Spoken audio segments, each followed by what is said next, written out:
I want to bring in Democratic Congressman of Virginia, Eugene Vindman. He is a member of the Armed Services Committee and a former deputy legal advisor for the White House National Security Council.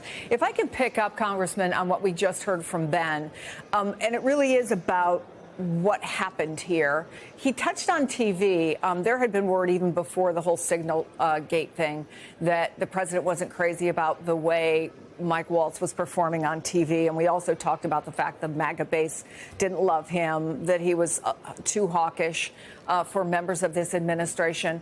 But I'm curious what you think happened here and what the implications are. Well, look, I think it's been about a month or so since we last spoke, and we just marked 100 days of this presidency, which is, I think, the word I would use to describe it is chaos.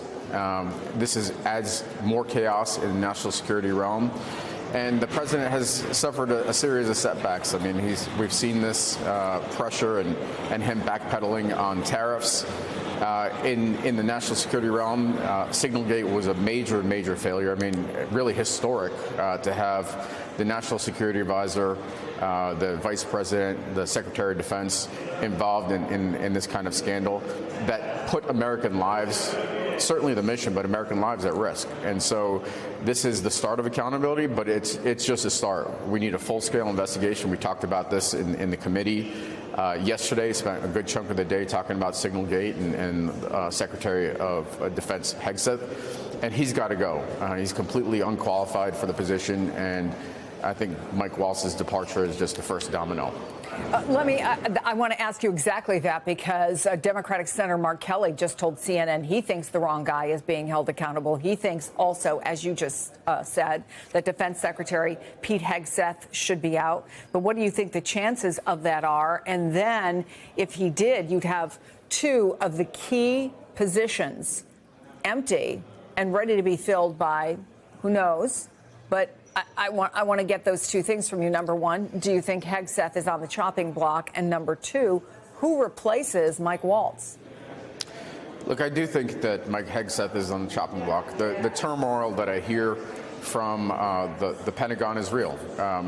Most of his senior leadership has recently left. He is floundering. He spends most of his time, or a chunk of his time, trying to figure out who's leaking when he is he's the main leaker. He spends time on his image, and there's a hair and cosmetic studio that he's having involved. I think he is on the chopping block, and because he's completely unqualified for this position. So I think it was right that Waltz is held accountable, but then we need further accountability in the Secretary of Defense departing.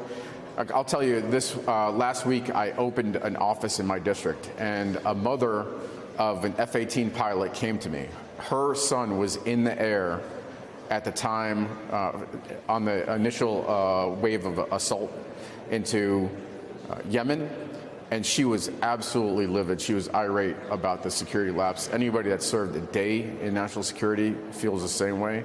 And we need full accountability, and we get that through a full investigation here in Congress.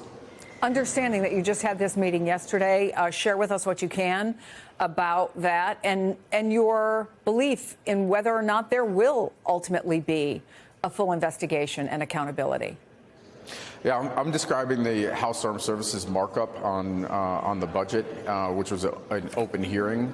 But we spent a good chunk of the day talking about how to spend this additional money, $150 billion being allocated to the Department of Defense, and frankly, most of my colleagues and I agree that I don't know that we can trust Mr. Hegseth with $150, much less $150 billion. That's unaccountable.